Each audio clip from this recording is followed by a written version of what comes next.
Hello दोस्तों, नमस्ते, प्रणाम। मैं संजय निषाद आप सभी का स्वागत करती हूँ। और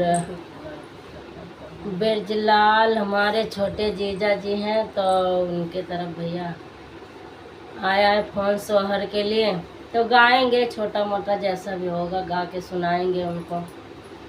कल छठी थी तो हमारी बेटी की तबीयत नहीं ठीक थी तो हमने गाना नहीं बना पाया था। 12 दिन ही के बरहिया बरहिया नहीं बीतले हो, 12 दिन ही के बरहिया बरहिया नहीं बीतले हो।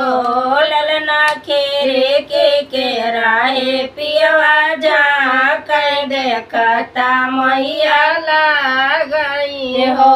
ललना खेरे के राहे पियवा जा कर देखता मैया गई हो। तो मोरे सासो से सासो तो है न ठकोराए ने हो। तो मोरे सासो से सासो तो है न ठकोराए ने हो। सासो ताने आसमार ललनवा सैया कर मनोरा कब हो।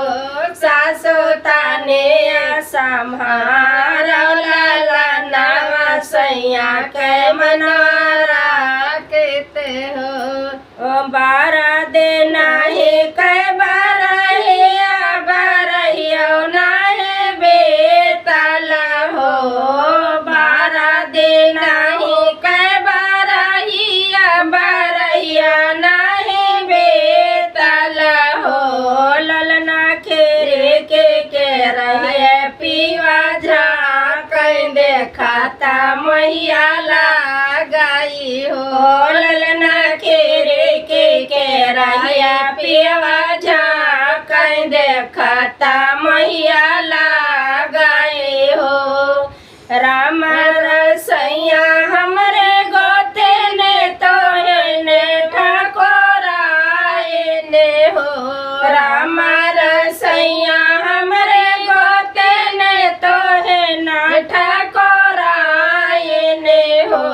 गोतने ताने सम्हारा ललनवा सैया कै मनवारा कब हो।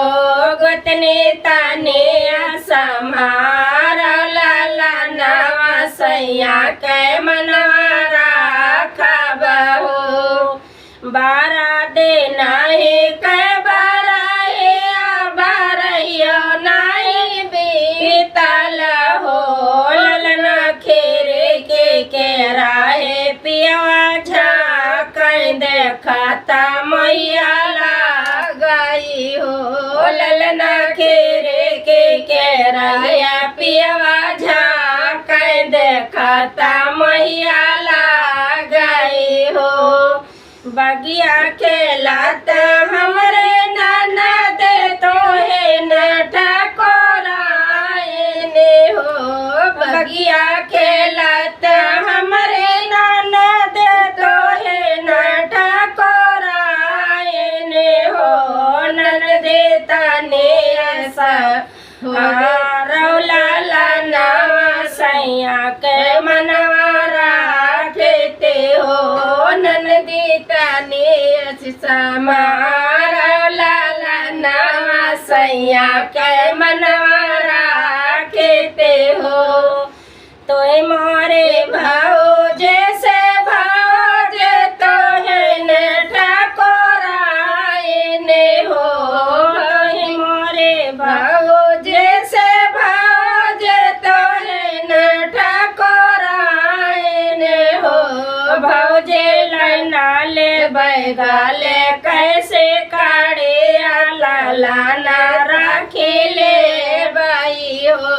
भौजे नाले बैगाले कैसे काढ़े लाना राखिले बाई हो। तो मोरे नाना दे से नाना दे तो है न ठकोराए ने हो। तो मोरे नाना